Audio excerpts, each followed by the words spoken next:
శ్రీమహాగణాధిపతయే నమః. సదాశివసమారంభాం శంకరాచార్యమధ్యమాం అస్మదాచార్యపర్యంతం వందే గురుపరంపరాం. శ్రీమాత్రే నమః. ప్రేక్షకులందరికీ స్వాగతం.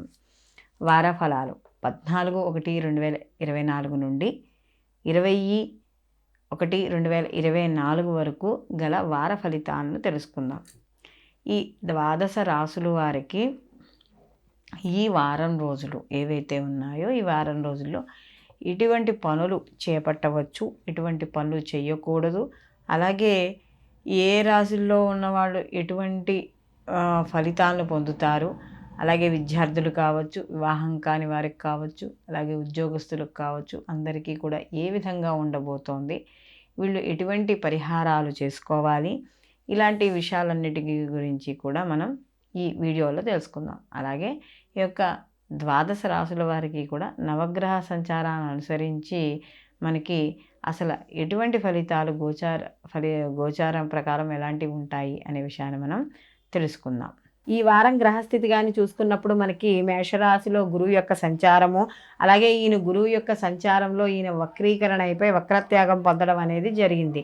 అలాగే ఇక్కడ కేతు వచ్చేటప్పటికి కన్యలో సంచారము, అలాగే శుక్రుడు 18వ తారీఖు వరకు కూడా రాత్రి వరకు కూడా వృశ్చిక రాశిలో ఉండి తదనంతరం ధనుస్సు రాశిలోకి ఈ శుక్రుడు సంచారం చేయడం అనేది జరుగుతుంది. అలాగే ఇక్కడ ధనుస్సు రాశిలో ఈ యొక్క రవి కూడా ఇక్కడ మనకి 15వ తారీఖు వరకు రవి ఉండి, అంటే అక్కడి నుంచే మనం మకర సంక్రమణం అంటున్నాం కదా, ధనుసు రాశి నుంచి రవి మకరంలోకి ప్రవేశించడం అనేది 15వ తారీఖున జరుగుతుంది.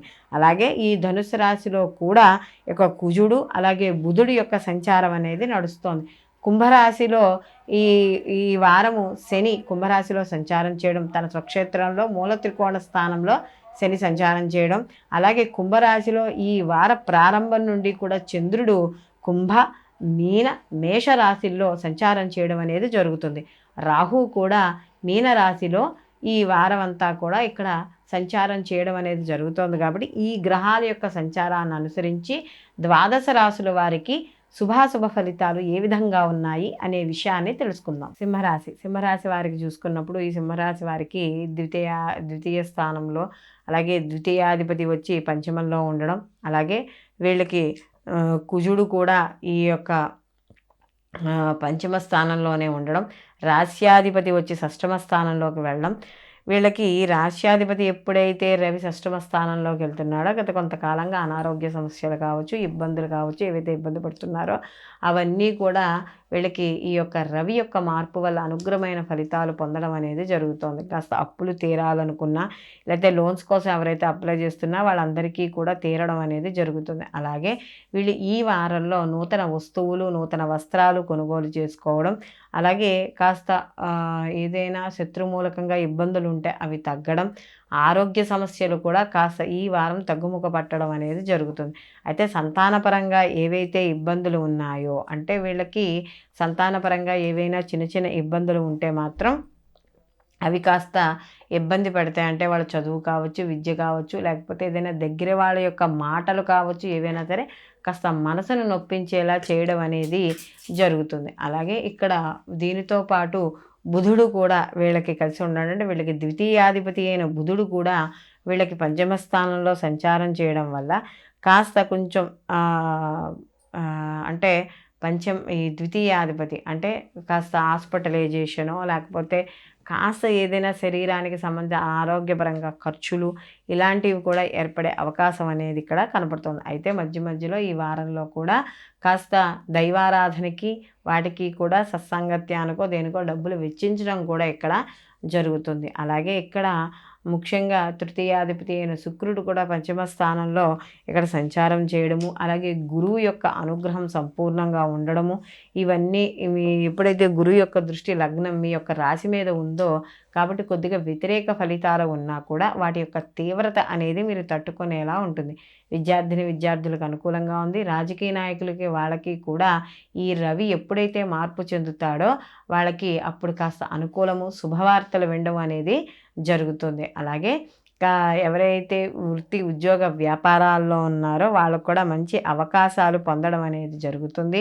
ఇప్పటి వరకు యొక్క శుక్రుడు చతుర్థ స్థానంలో ఉండడం, ఆ చతుర్థ స్థానంలో ఉన్నా కూడా శుభ ఫలితాలను ఇవ్వడం, తదనంతరం పంచమ స్థానంలోకి ఎప్పుడైతే ఉన్నారో వీళ్ళకి కూడా స్త్రీ పరంగా కాస్త అనుకూలమైన ఫలితాలు, అలాగే కాస్త అంటే ఈ బంధువుల్ని మిత్రుల్ని కలుసుకోవడం, శుభ కార్యక్రమాల్లో పాల్గొనడం, ఏదైతే ధన మార్గాల గురించి ఆలోచిస్తున్నారో ఆ ధనధాన్య వృద్ధి అవ్వడం, అలాగే ఏవైతే మీకు ఇష్టమైన పనులు చేయాలనుకుంటున్నారో ఆ ఇష్టమైన పనులకి ముందుకు వెళ్ళడము, ఇలాంటి మీకు నచ్చిన వాతావరణాన్ని చుట్టూగా ఏర్పరచుకోవడం అనేది ఈ యొక్క సింహరాశి వాళ్ళకి ఈ వారం అనేది కనబడుతుంది. కాబట్టి వీళ్ళు మరిన్ని మంచి ఫలితాలు పొందడానికి వీళ్ళు ప్రతి నిత్యము కూడా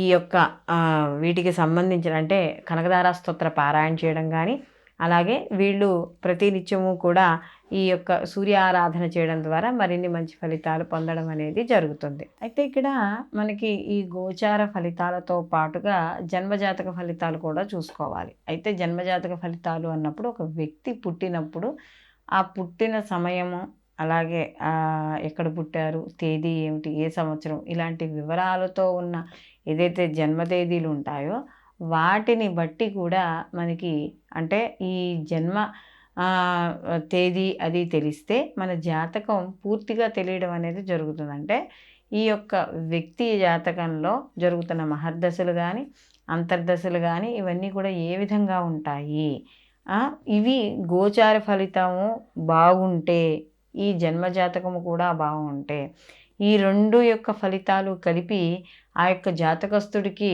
ఆ యొక్క సమయం ఏదైతే ఉందో కొత్త పనులు చేపట్టడానికి కానీ, లేదా ఒక స్టెప్ ఏదైనా జీవితంలో ఎదగాలి అనుకుంటే ముందుకు వెళ్ళడానికి కానీ ఎటువంటి ఆటంకాలు ఉండవు. ఒకవేళ ఏవైనా గోచార ఫలితాల్లో కానీ సరిగ్గా లేకపోయినా, లేదా జన్మజాతకంలో జరుగుతున్న పీరియడ్ సరిగ్గా లేకపోయినా కూడా చిన్న చిన్న ఆటంకాలు ఏర్పడే అవకాశం అనేది ఉంటుంది. కాబట్టి అలాంటప్పుడు ఈ గోచార ఫలితాలతో పాటు ఎవరైనా మేము ముందుకు వెళ్ళలేకపోతున్నాం, మాకు పనులు అవ్వడం లేదు, లేదా పిల్లలకి సరిగ్గా విద్య రావడం లేదు, వివాహం సరిగ్గా కావడం లేదు, మాకు ఏదో ఒక నూతన గృహం కొనుక్కోవాలనుకుంటున్నా, వాటికి సంబంధించిన పనులు ముందుకు వెళ్ళడం లేదు, లేదా మాకు లోన్స్ రావడం లేదు, మేము అప్పులు తీర్చుకోలేకపోతున్నాం, ఆరోగ్య సమస్యలతో ఇబ్బంది పడుతున్నాము, ఇలా రకరకాల మానసికమైన సమస్యలు ఇలా మనకి చాలా ఉంటాయి ఒక వ్యక్తి జీవితంలో.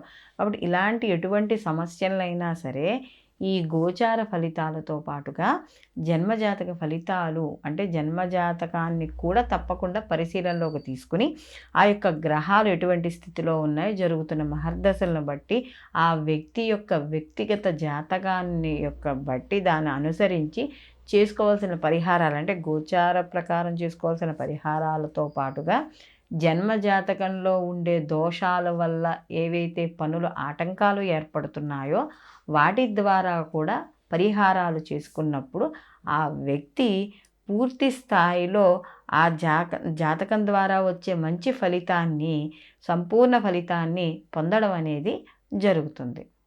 సర్వేజన సుఖినో భవంతు. లోకా సంస్థ సుఖినో భవంతు.